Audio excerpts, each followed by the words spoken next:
AFIO Now is presented by Northwest Financial Advisors, where our world revolves around you.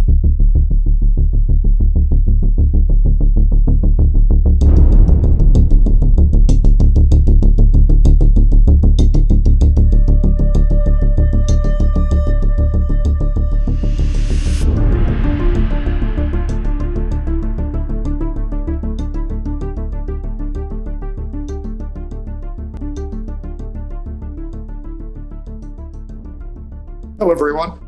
This is Jim Hughes with AFIO Now. We are a program of recorded interviews with former U.S. intelligence officers and those who write about them. Today, I have an amazing guest. His name is Joby Warrick. He is a well-known journalist and a Pulitzer Prize winning author. He's been on the Washington Post staff since the late 90s, working on national security and investigative teams focused primarily on the Middle East, terrorism, and weapons proliferation. He has 3 non-fiction books out. The first is called The Triple Agent, which is the story of a 2009 suicide attack on a CIA base in Khost, Afghanistan, that killed 7 U.S. intelligence operatives. The second book, and one of his Pulitzer Prize wins, was Black Flags, The Rise of ISIS. And his most recent book, and the one we're going to talk about today, is entitled Red Line: The Unraveling of Syria and America's Race to Destroy the Most Dangerous Arsenal in the World. Joby, welcome to AFIO Now. Thank you for having me, Jim. Really appreciate being here. Joby, I think our audience would be a little interested in some of the resources or information. I mean, this is a meticulously researched book. It's impressive in its detail. Could you tell the audience just a little bit about where some of your sources of information, please? Well, in the introduction, Jim, and I thank you for that. I thank you for your kindness in inviting me and also for this podcast, which is a terrific resource. It's a rare place for people like me to hear stories from people who are in the business and on the ground and talking about these situations, sometimes for the first time. But as you said in the beginning, my areas of specialty since 9/11 have been Middle East conflict, terrorism, counterterrorism, and weapons proliferation. And suddenly in 2011, 2012, during the middle of Arab Spring, I found myself covering a story that brought all 3 of these elements together at once. You've got a civil war in Syria, one of the most consequential to strategically important places in the Middle East. You've got terrorism, certainly Al-Qaeda's involvement, a new group, or what we thought was new. Islamic State is moving into the scene. And then there's a true weapons of mass destruction issue in Syria, because Syria had developed a modern, sophisticated, quite large and robust chemical weapons program as a counterpoint to Israel's nuclear deterrent. And so they spent a lot of money on it. They made very sophisticated chemical agents, including the most modern, the nerve agents, all the good stuff. So all that existed in Syria. And the reason I call it like the most dangerous arsenal in the world is because in the middle of that civil war, suddenly this very dangerous arsenal was up for grabs because the country was not stable. The regime was struggling to hold on to territory, and rebels, including some really bad guys, some bad actors, were overrunning the country. And so the question became, what if one of these groups managed to acquire this material? So this was my interest and my appetite for telling the story. And what I found was I was able to go back to people I've been talking to for years, the WMD experts, the people who are deep in the weeds on counterterrorism, the people who understand Syria and its dynamics, and to debrief those people and just try to get details about how this problem came about and what we did in response, particularly to this really alarming chemical weapons threat that emerged in 2013. Joby, who was Tim Blades and what was the machine? Okay. Well, I have a number of heroes in the book, and Tim Blades is arguably, it's one of my favorites for sure. So Tim Blades works in the Defense Department in a fairly obscure sub-agency, sort of a contractor organization that deals with chemical weapons. And since high school, literally, because Tim Blades is someone who never went to college to get a chemistry degree, since you learned the hard way in the military's demil programs, the destruction of chemical weapons programs in our own arsenal back in the 70s and 80s. He was someone who had a fairly independent fiefdom down at Edgewood Proving Ground, and his job was to eliminate stockpiles of chemical weapons wherever they were found. So it's residual Iraqi stuff, it's things that show up in weird places that are left over from First War, Second World War, just wherever they were found, his team were kind of like the action gang that would go into these places and make these weapons go away. And in 2012 and 13, suddenly the opportunity of a lifetime comes along where the United States government is looking all over the Pentagon and everywhere else for anybody who has the ability and the mobility to deal with a problem as complicated and as dangerous as Syria's chemical weapons program. And Tim Blades had the stuff. He had the know-how. He had the gear. And he put up his hand in 2012 and said, well, if you need me, I can deliver. I can create a system that can deal with this very complex and dangerous problem. Tim is one of these characters. He could be a bit ornery. He's someone that despises bureaucracy and is often disliked by bureaucrats in response. But he's someone who embodies the American can-do spirit. You give him a job, you give him assignment and a deadline, and he and his team gets it done. And that's what happened in this case in 2012, 2013. And what was the machine, and what role did the Cape May play? Okay.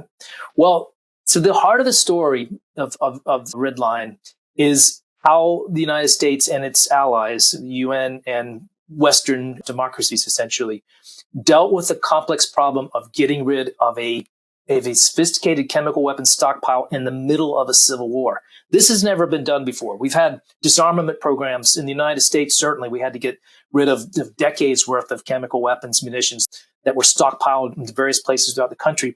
And the Russians did the same thing. And in both cases, they built very large, very expensive equipment, facilities with high-tech machines that could destroy chemical munitions or liquid precursors, one tank, one bomb at a time. And this is a very expensive process that took decades. We just finished in the last year, in the case of the United States. It cost us billions of dollars to eliminate this arsenal. Well, none of these assets were available in Syria, because here you have a country that's in a war. So you got to get rid of this stuff quick. You can't build a facility in Syria. It's too unstable. So it's got to be destroyed somewhere. And the problem became, the challenge for us was, where do you send it? What country in the world is prepared to open its ports up to hundreds of tons of chemical agent? And the answer was nobody. We asked all around the world. We tried to get the Albanians to do it, the Jordanians, the Russians. No one was willing to take it. And so the end, it was left to Tim Blades and his team to come up with a mobile system, essentially a chemical weapons destruction facility that could be moved anywhere in the world and put it inside a couple of standing shipping containers and moved out literally anywhere. And because no country was willing to serve as host for these machines, the only option left was to put them on a boat, to take an old cargo ship, an old ready reserve ro-ro ship that we use in times of war, and convert that ship into a floating chemical weapons factory. And so Tim made his machines. They were brand new, like never made before, essentially prototypes that would convert the precursor materials and some chemical weapons in liquid form into harmless byproducts. And this machine was bolted onto the decks of this boat called the Cape Ray and set out in the Mediterranean to do the job at sea. And we can talk about this a bit. It's the worst place in the world, probably, to try to have a chemical weapons demill operation. But in 2013, it was absolutely the only option left to the United States and its allies is how to eliminate this stockpile. And what were some of the difficulties that the OPCW inspection teams and the Cape May ran into? So a little bit on the OPCW side, and a lot of our listeners will know OPCW as the chemical weapons watchdog. This is the international organization that's chartered internationally to eliminate chemical weapons and to essentially ensure that countries abide by the prohibition, the chemical weapons treaty that was passed initially as in the 20s and then revised in the 80s and 90s. But this is the document that says you can't make chemical weapons, you can't use chemical weapons. In all the countries in the world, essentially for the last few decades, with a few exceptions, have abided by it. Well, OPCW has teams of inspectors, and their job traditionally is to go to countries to make sure they're following the rules. It's an inspection, it's a quality control job. It involves going to facilities with clipboards and making sure that, the United States is eliminating its chemical weapons stockpile as it's promised, things like that. So it's not going into dangerous areas, not doing dangerous jobs. Well, when Syria agrees to disarm in 2013. This is part of the red line saga with Russia and the United States agreeing on a plan to eliminate Syria's chemical weapons program. OPCW is the only group in the world that has the expertise and the ability and the sort of the stature to go into a place like Syria and to make sure that it really gets rid of its chemical weapons. And for these inspectors, it meant some pretty dangerous assignments. It meant initially going into Syria before the agreement on de-weaponization was struck and witnessing the aftermath of a chemical weapons attack and documenting the effects and the casualties and collecting samples. And then later on, when the agreement comes into force and the action moves to removing and destroying Syria's chemical weapons stockpile, these are the teams that go into the factories and go into the research facilities and oversee the complete dismantlement of a very large chemical weapons infrastructure. There's something like 24 facilities scattered around the country, everything from research labs to sophisticated production facilities to storage and mixing equipment. And their job was not just to oversee removal of materials, but to physically demolish the physical infrastructure for making chemical weapons. So that's what these guys had to do. And this is a hard job in any case. They had a very limited deadline. They had 9 months to do this. They had no weapons, no force of arms to carry out their responsibilities. But they went to these places and essentially forced, through diplomatic pressure, the Syrians and their Russian allies to allow access to these facilities and to allow the destruction of each of these places and all that equipment, all those precursors, all those filled munitions had to be taken out of those places so they could be destroyed elsewhere. The teams encountered ambushes, roadside bombs, they were shot at, and yet they managed to get the job done in 9 months, which is extraordinary. It's one of the most incredible feats of disarmament really in history because it happened during a war. And then on the other hand, when you got the weapons out of the country, that's just half the battle. How do you destroy them? Well, Tim Blades has his machine. Tim Blades has his boat, the Cape Ray, which is off the coast of Cyprus, essentially doing circles in the middle of the Mediterranean in the hot summer of 2014. And they cranked up their process. They started feeding a liquid chemical agent and liquid precursors into these machines to neutralize the harmful stuff. And it was not easy. As it turns out, there were major problems with the system, with the process, because it had never been tried at scale before. And so things broke down. They had to redesign and reroute the piping multiple times. There was a minor incident with a spill. Fortunately, nobody was injured or killed. But bottom line is, these guys, most of them just technicians, a lot of them without college degrees, working day and night, 24/7 for about 40 days, were able to get all that stuff, 1,400 tons of chemical agent and precursors, from hazardous form to a toxic but benign form that could not be reverse engineered back into chemical weapons. They did that in 40 days without a spill, without losing anyone. They did have one perilous moment because when you do something like this, when you neutralize chemical agent, you create a lot of waste products. So there's millions and millions of gallons of liquid contaminants that are being stored in various places on the ship.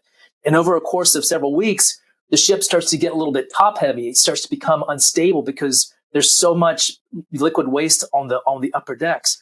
And they barely made it back to port with the job accomplished, but with a ship that was so top heavy that it could have capsized with a rogue wave. And so that just shows again how close they came and really how lucky this team was to get done what they did. And how did the rise of ISIS complicate this picture in both Syria and Iraq? So against the backdrop of this activity, you got people running around and mostly in the western part of Syria trying to get rid of chemical weapons stockpiles. What's happening elsewhere in the country is a pretty fierce civil war for the Syrian regime against all kinds of sort of a patchwork of militia groups of every variety. There's literally hundreds of opposition groups that are fighting the government. And within this sort of constellation of rebel groups, you start to see some really scary actors. One of them is a group that allies itself with Al-Qaeda. They're called the Al-Nusra Front, later on become HTS, and we're reading about them in the headlines today. But the other is Al-Qaeda in Iraq, which has changed its name to Islamic State. And for the first time, you have a terrorist organization that has an army in Syria and a place that's essentially lawless. It's a security vacuum where a group like ISIS can thrive.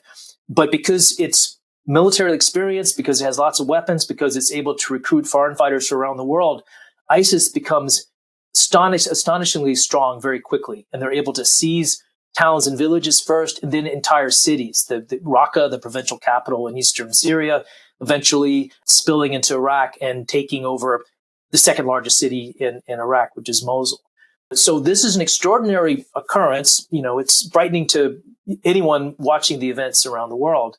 But what's particularly ominous about it from a WMD point of view is this state, this terrorist state, now has the infrastructure of a state. It has military bases, it has universities, it has laboratories. And so ISIS goes about trying to make chemical weapons of its own. It sees how effective they have been for the Assad regime in Syria. It couldn't steal any of those. And so it commissions its own scientists and engineers to start making chemical weapons. And this is the frightening development we start to see in 2015, bleeding into 2016, where you have dedicated facilities that are trying to figure out how to make sulfur mustard, for example. They managed to make some. It wasn't very good. It was crude. It tended to deteriorate very quickly after being used. But they made and used sulfur mustard during the war. And it's only because this state was destroyed, the caliphate was eliminated 2017 through 2019. So by the end of the life of that state, the caliphate, it no longer possessed these facilities, and it could no longer have a dedicated program for making chemical weapons. But it does illustrate and warns us all that this desire exists within this terrorist organization.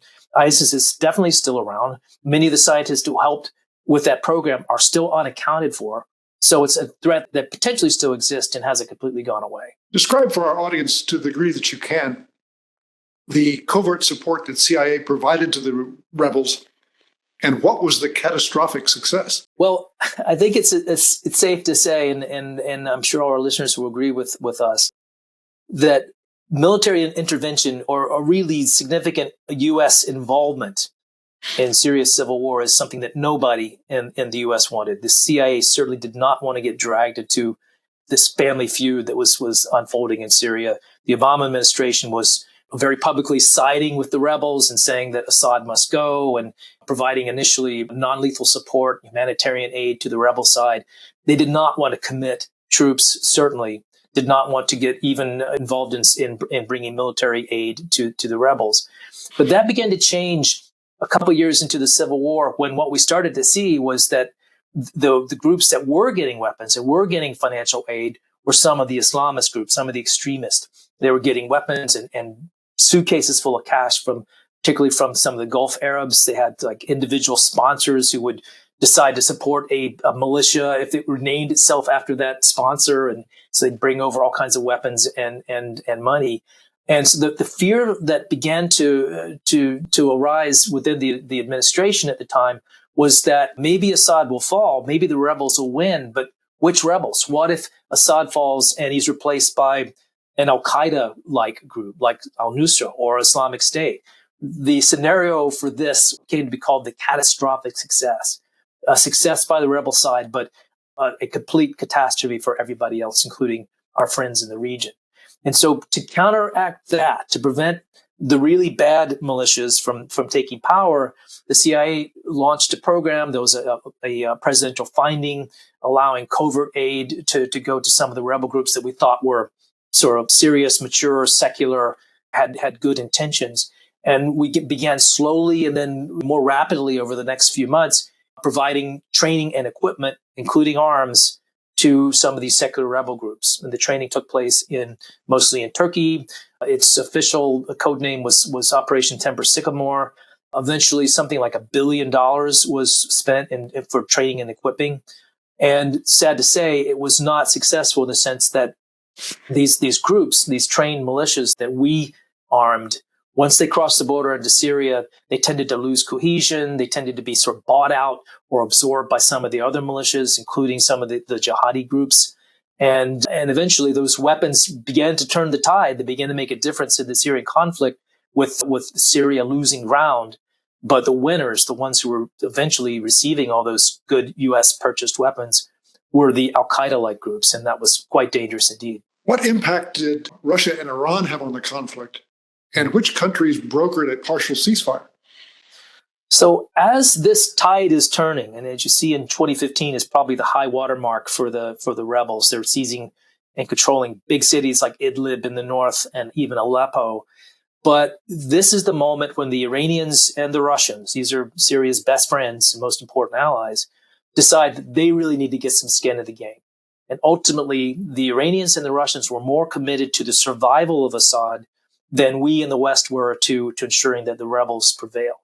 And so for the case of the Iranians, it was dispatching thousands of Hezbollah fighters to the front lines to help the Syrian forces retake Aleppo, sending Iranian operatives and fighters, advisors into the conflict as well.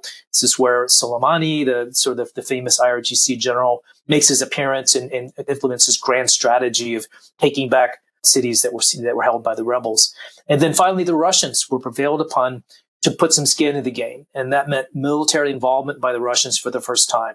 In 2015, they began sending their warplanes into Syria. They built up a pretty big air base to complement their naval base.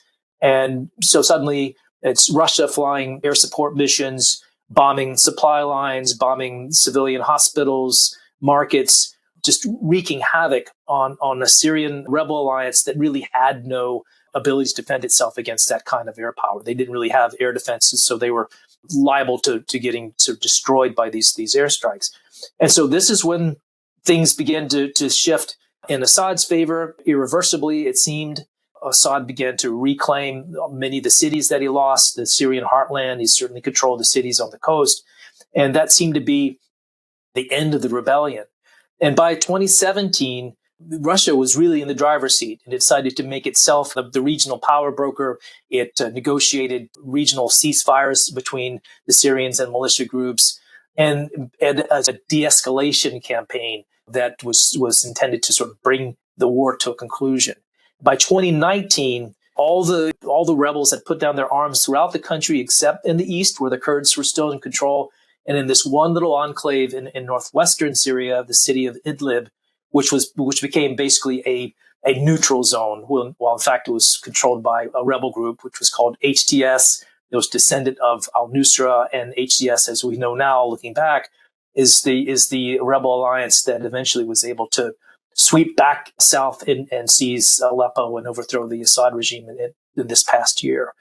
But what we saw in all this was really Russia asserting itself on the world stage in a way that hadn't really since the end of the Cold War, becoming the most important player in this very important regional conflict, bringing together the Iranians and the Turks, excluding the Americans and the West in this process of pacifying Syria and trying to end the civil war. It was very cynical. It ended up collapsing at the end, but this was Russia's moment, Putin's moment, to declare himself master of the region. What was the impact of the sarin attack on Khan Sheikhoun, and what was the U.S. response? So as you remember, by 2014, Syria's stockpile was supposedly eliminated. We sent our OPCW teams in.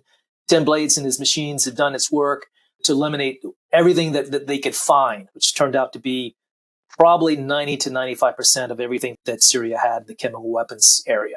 But they didn't destroy it all. They didn't disclose it all. And there were secret stockpiles that did not come to light until much later. Syria did not use nerve agents. It didn't use sarin again after 2014 until 2017, when in April that year, there's a new administration in Washington. This is the first Trump administration. And it decides to do something very provocative, which is to use sarin again in a strike against a rebel-held town called Khan Sheikhoun in the north. And it was a devastating attack. Something like 80 people were killed. Hundreds of people suffered serious respiratory damage because of this attack. And it's clear it was sarin because the social media photos quickly are sent around the world. There's a story in the book about Ivanka Trump seeing these pictures of children suffering from the effects of sarin and dying. And then the president, Trump, is moved to do something about it. And he sees a political opportunity for himself because he's criticized Obama a number of times for not taking military action against Syria back in 2013 when it crossed the red line and used chemical weapons. And so he decides to use an airstrike. He launches something like 60 cruise missiles into Syria, mostly aimed at an airbase from which the airplanes had launched this chemical weapons attack in 2017. And it was a moment where everybody essentially cheered. This military strike had happened and Syria was being punished. But the effects are pretty limited because, as it turns out, the airbase that was struck, it lost a few planes, a few hangars. The runway was damaged, but the repairs were made within hours, and the same day, the runways were operating again, and more airplanes were going out to strike rebel targets. So it was more of a symbolic feel-good victory than one that really made a success. But it also did prove to the world and sort of demonstrated without any second guessing that Syria still had some dangerous chemical weapons in its arsenal, and it was willing under certain circumstances to use them. What limited diplomatic success did the UN have? So in the UN is this awful tortured process from 2011 straight to the end of the conflict to try to bring resolution, to try to stop the violence, to try to convince Assad to leave the country or to reform. There's just various iterations of this that happen. And for the most part, Russia blocks Syria from ever having serious consequences, for ever having to take dramatic action. Essentially preserves the regime as it is and the status quo as it was. But there was this one moment. It was really interesting how it developed. But in 2017, for a variety of reasons, mostly having to do with personalities and diplomacy, the UN Security Council agreed to create this new body, a fact-finding mission. They called it the Joint Investigative Mechanism, or JIM, because the UN doesn't have enough acronyms. And its mandate was to find culprits, to reinvestigate use of chemical weapons in Syria, and to prove who was responsible. And anyone who's impartial looking in Syria, it's pretty clear that the regime is behind these attacks because they involve Syrian aircraft, and the rebels don't have airplanes or helicopters. So who else are dropping these bombs filled with sarin or chlorine on cities? But the OPCW, which had investigated these incidents as well, is limited by its own charter from blaming anyone. So it can establish that a chemical weapons attack had happened, but it couldn't ever say who was responsible. So finally, for this brief period, this new UN panel was empowered to go back to the scene of the crime or to look at the evidence and to do a forensic analysis to determine who actually created that sarin and who dropped those munitions. And they had an important ally in this case, which is science. They employed the services of a top chemistry lab in Syria that had, in Switzerland, that had expertise in chemical agents. And they were able to get samples from the attack in Khan Shaykhun and compare the sort of chemical structure of the sarin that was used there to what was known to exist, the sarin that UN inspectors had gotten from the facilities where they were made. And the chemical analysis was 100% conclusive. On a very fine molecular isotopic level, these chemical agents matched exactly. So while it's sort of what everyone assumed to be true, here was firm evidence, incontrovertible scientific evidence that Syria was behind those chemical attacks. And that was important because at the time, both Syria and Russia had mounted this vigorous international disinformation campaign claiming that Syria had never used chemical weapons, and all these attacks were slander and false flag operations and that sort of thing. And so to have a forensic process, a scientific process by a world body, by a UN panel, to assert once and for all that, yeah, this was a war crime, and yeah, Syria was responsible, that was an important moment, at least for establishing accountability in Syria. So there was one final U.S. strike on the weapons program. What triggered the strike and what was the impact? Well, in Syria, throughout the course of this conflict, there is this consistent pattern when chemical weapons are involved, and that is defiance and then denial and then attempts to bring some kind of deterrence or retribution in various cases. And then there's a period of calm, and then the cycle repeats once again. And this is what happens in 2018. So a year after that military strike, the one by President Trump, essentially trying to tell Syria, never again, you can't use chemical weapons. Well, they used them again. So this case, they used chlorine, dropped some chlorine bombs on a suburb of Damascus called Douma. And there were multiple casualties. And once again, these horrific images appeared on social media and began circulating around the world. And once again, the Trump administration decided to respond with military strikes. And this time they had a broader list of targets. They went after not just military facilities, but a research facility, this major military science research center that's on a mountain overlooking Damascus. And they essentially blew that up, and a few suspected storage sites as well. So it was a more aggressive response. It did seem to deter the use of chemical weapons again for a while. But once again, the cycle repeats itself. In 2019, Syria is back again using chlorine to clear rebels out of their strongholds. By 2019, there's really not much of a need for chemical weapons anymore because Syria has basically won. The rebels are limited to one region in the northwest of the country. There's no active fighting going on. But once again, it showed that the intent was still there, the means and the weapons still existed, that at the very least, Syria was willing and able to use chlorine as a chemical agent against civilians. And that is an absolute violation of international law, including treaties to which Syria is a partner or signatory. And of course, fast forward to the present day, and Iran is no longer as powerful as it used to be. Russia has stepped aside, and a rebel group has taken over in Damascus. And we are once again concerned about weapons stockpiles that are in Syria and could be seized by other bad actors. So this is a case. What we have here is almost a replay of the situation we faced in 2012 and 13, when there's instability writ large across Syria, where no one's sure where there's sort of the lines of authority of the new regime in Damascus end and began. And there is at least a reasonable belief that stockpiles of chemical weapons still exist in the country. How many there are, we don't know. Again, Syria got rid of most of it, and we're pretty sure that it did. We don't see real hard evidence of a significant reconstitution, factories being rebuilt. We don't know what we don't know, but we haven't seen that.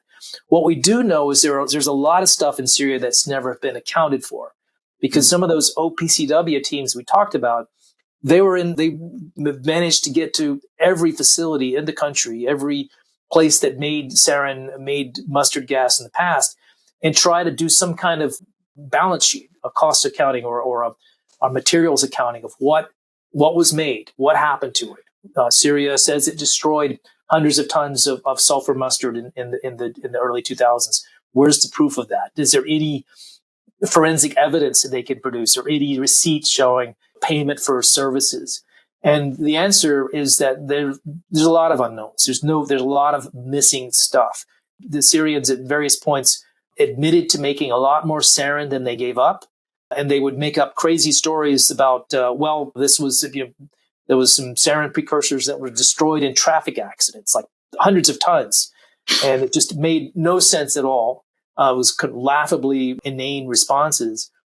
But the questions were never answered. And OPCW has open files on each of these weapons programs that Syria eventually confessed to having. Open questions about how much material was made and what happened to it. And until we know the answer to the questions with certainty, there remains the possibility that somewhere in Syria, there's some really bad stuff that's potentially vulnerable to theft. The new rulers in Damascus, this HTS group and its allies, they've said all the right things. They say they don't want chemical weapons. They want a full accounting, and they want accountability for people who used them in the past. But they don't seem to know where existing stockpiles might be. And we don't have the assets on the ground currently in Syria to go around and look for them. And so this is a priority right now. And I would argue it's something that the current administration needs to be focused on. International community certainly needs to be focused on, is answering the questions about what happened to those chemicals and whether or not they still pose a threat. Because if they are still there, even just small amounts, even if there's grenades filled with sarin, that is a potentially devastating terrorist weapon for any terrorist group. It's very portable. You don't need to necessarily do any mixing or expose yourself to any risks. You take one of those canisters and you drop it into a sports arena or subway, and you've got terror. You've got the thing that you set out to create. And I do worry that until we have the answers to those questions, the danger of that stockpile remains. Well, It is an amazing story about an intelligence coup and phenomenal direct action, meticulously researched and very well told. I want to thank Joby Warrick for, one, undertaking this effort, but two, for a fabulous interview on AFIO Now. Very much enjoyed the conversation, Jim. Thank you for having me. AFIO is a small, nonprofit, apolitical, educational organization whose main mission is to help prepare the next generation of intelligence officers to confront the challenges our nation faces in the years ahead.